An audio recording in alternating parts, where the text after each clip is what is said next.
तर नमस्कार विद्यार्थी मित्रांनो, स्वागत आहे तुमचं पुन्हा एकदा मेडिकल कलेक्शन या यूट्यूब चॅनलमध्ये.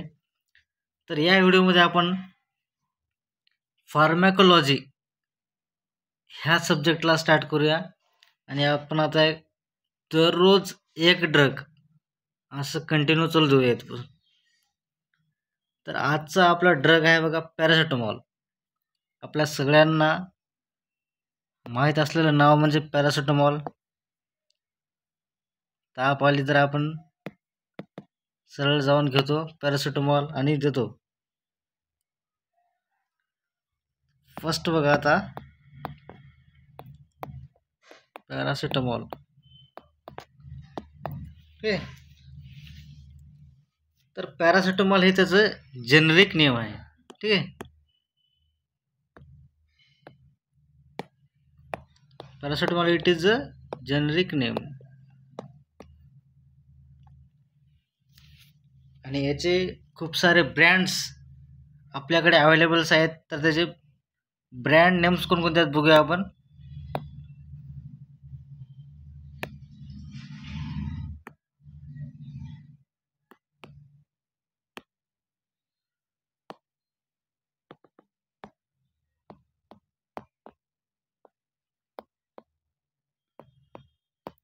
हे पॅरासिटामॉल जे आहे ते खूप साऱ्या ब्रँड्समध्ये आपल्याला अवेलेबल असते. तिथे कोणकोणते ब्रँड्स बघूया. फर्स्ट आहे क्रोसिन. क्रोसिन ड्रग बघायला भेटते आपल्याला. कालपोल, नंतर आहे मेटासिन, नंतर आहे डोलो 650. तर ह्या सगळ्या ब्रँड्सचे ड्रग आपल्याला बघायला भेटतात. त्याच्यामध्ये पॅरासिटामॉल असतं. आता या पॅरासिटामॉलचा नेमकं ड्रगचा क्लास कोणता आहे हे बघूया आपण. त्याचा क्लास आहे बघा अनल्जेसिक अँड अँटीपायरेटिक.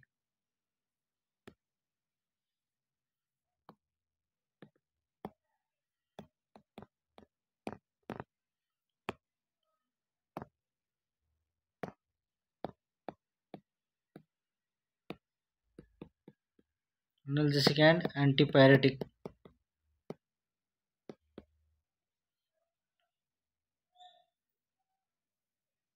आता अनल्जेसिक म्हणजे नेमकं काय, तर पेन रिड्यूस करते. आणि अँटीपायरेटिक म्हणजे पायरेसिस म्हणजे ताप येणे, फिवर येणे. तर फिवर कमी करणे म्हणजेच अँटीपायरेटिक. It reduces fever.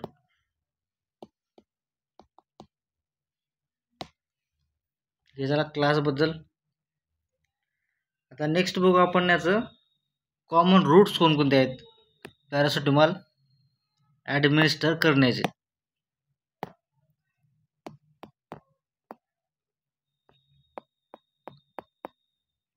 Common routes to administration.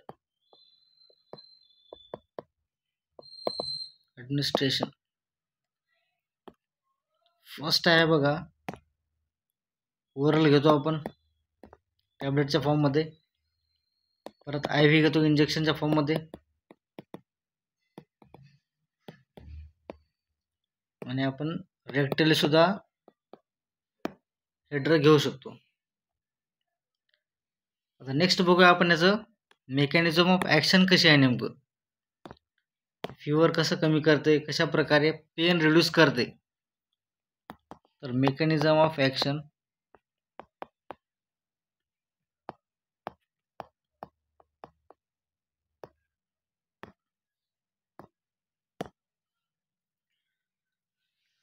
तर बघा सगळ्यांना माहीत असणारं आपल्या बॉडीमध्ये हायपोथॅलॅमस नावाचं जे सेंटर आहे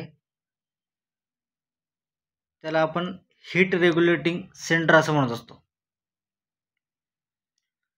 तर पॅरासिटामॉल जे आहे त्या हायपोथॅलॅमसवर जाऊन ॲक्ट करते आणि त्याच्यामुळेच रिड्यूस फिवर होते आपली. आपली जी काही वाढलेली ताप असते ती रिड्यूस होण्यामध्ये मदत होते. आणि आता ॲनालिसिस कशा प्रकारे आहे, तर सगळ्यांना माहीत आहे की आपल्या बॉडीमध्ये प्रोस्टाग्लॅंडिन जेव्हा सिक्रेट होतं तेव्हा आपल्याला पेन व्हायला सुरुवात होते. पण हे पॅरासिटामॉल काय करतं, त्या प्रोस्टाग्लॅंडिनलाच इनिबिट करतं. त्या प्रोस्टाग्लॅंडिनचं सिंथेसिस इनिबिशन करण्याचं काम हे पॅरासिटामॉल करतं. त्याच्यामुळं आपल्याला पेन रिलीव्ह होण्याचं होते.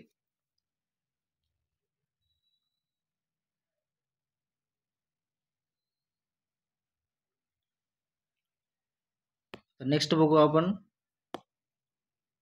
कोणा हेल्थ प्रॉब्लेममध्ये आपल्याला पॅरासिटामॉल यूज करता येते, म्हणजे याचे therapeutic uses.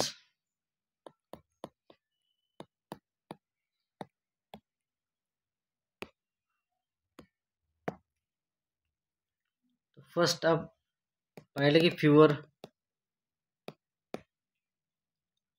Next headache, body ache, muscle pen,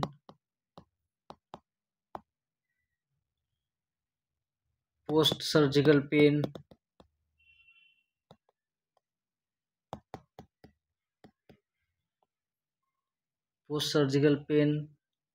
and last cold and flu. एवढ्या कंडिशनमध्ये आपण पॅरासिटामॉल यूज करू शकतो. आता नेक्स्ट बघूया आपल्याला डोस किती घ्यायचा असतो. नेक्स्ट बघू डोस.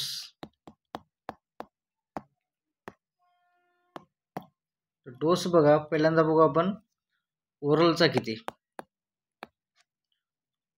तर 500 to 1000 mg every 4 to 6 hours हा असतो अडल्टसाठी. 500 ते 1000 mg एव्हरी 4 to 6 आवरले आपण घेऊ शकतो पॅरासिटामॉल. आता बघू चिल्ड्रनसाठी काय असते.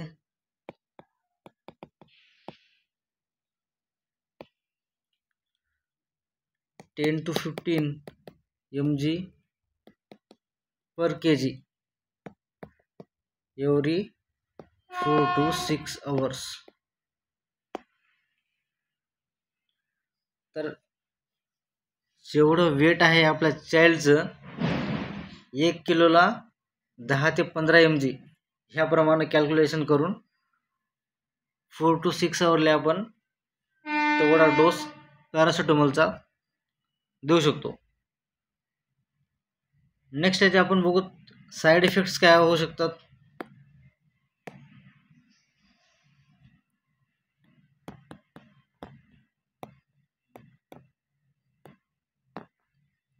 साईड इफेक्ट्समध्ये फर्स्ट साईड इफेक्ट सगळ्यांना माहीत असणार म्हणजे नॉझिया आणि वॉमिटिंग.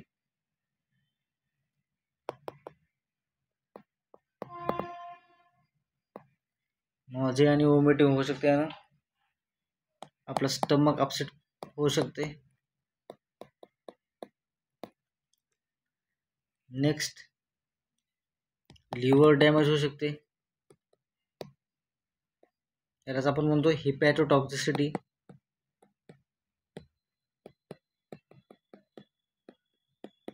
नेक्स्ट होऊ शकते जॉन्डिस, यालाच मराठीमध्ये म्हणतो कावीळ असं म्हणतो आपण याला.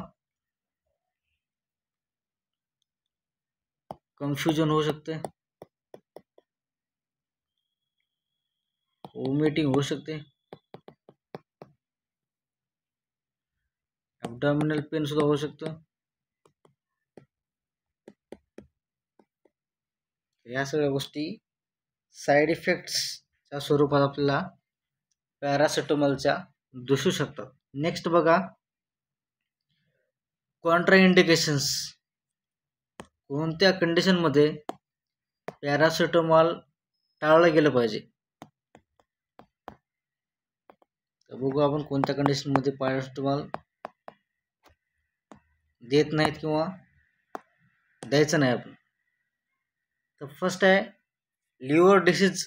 सिव्हिअर लिव्हर डिसीज असेल पेशंटला तर आपण पॅरासिटामॉल त्याला द्यायचं नाही. अल्कोहोलिझम मध्ये सुद्धा आपण हे अवॉइड करतो. आणि लास्ट म्हणजे हायपर सेन्सिटिव्हिटी जर पेशंटला असेल पॅरासिटामॉलची, hyper sensitivity of paracetamol,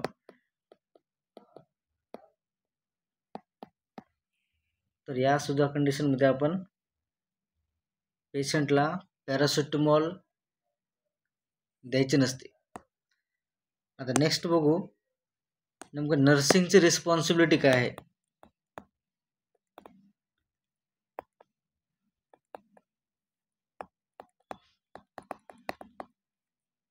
paracetamol देण्यामागे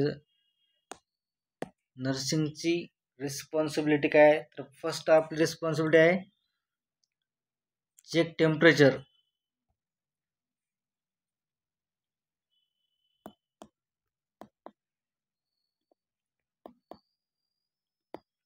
temperature check करायचं, पेशंटचं पेन लेवल चेक करायचं,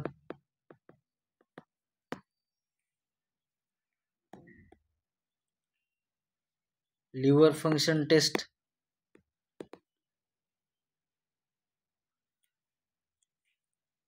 सुद्धा करायला सांगायची.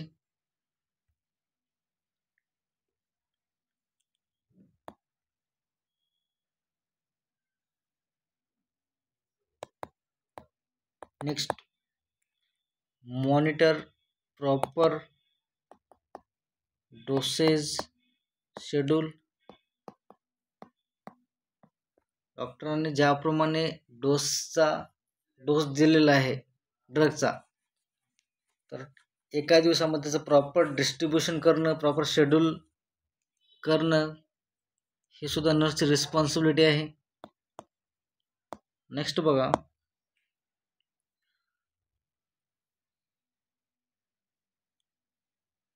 Educate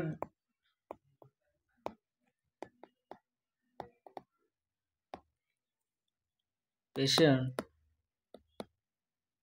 report sign of liver damage.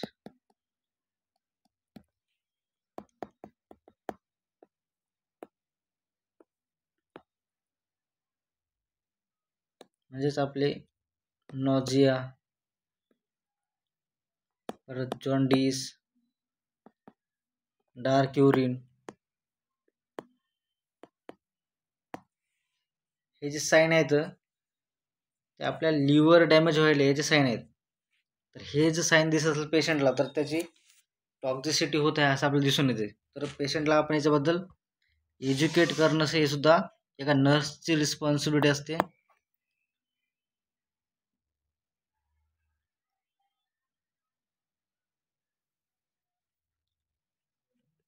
Last बघा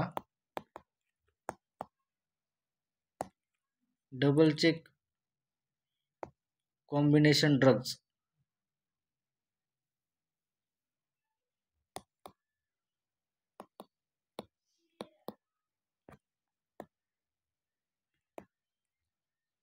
म्हणजे दोन ड्रग जर सायमल्टेनियसली द्यायचे असेल त्याच्यामध्ये कधी कधी पॅरासिटामॉलचं कंटेंट राहू शकते. तर त्यावेळेस सुद्धा आपण दोन्ही पण नाही द्यायचे, मग एकच कोणतं तरी द्यायचं ज्यामध्ये दोन्हीचे पण कंटेंट अवेलेबल आहे. तर हे सुद्धा एका नर्सचं काम आहे चेक करणं. तर मित्रांनो इन्फॉर्मेशन कशी वाटली कमेंटमध्ये आवर्जून सांगा. व्हिडिओ आवडल्यास लाईक करा, चॅनलला सबस्क्राईब करा आणि गरजू विद्यार्थ्यांपर्यंत व्हिडिओ पोहोचवा, शेअर करा आणि अशाच नवीन कंटेंटसाठी चॅनलला सबस्क्राईब करायला विसरू नका. धन्यवाद.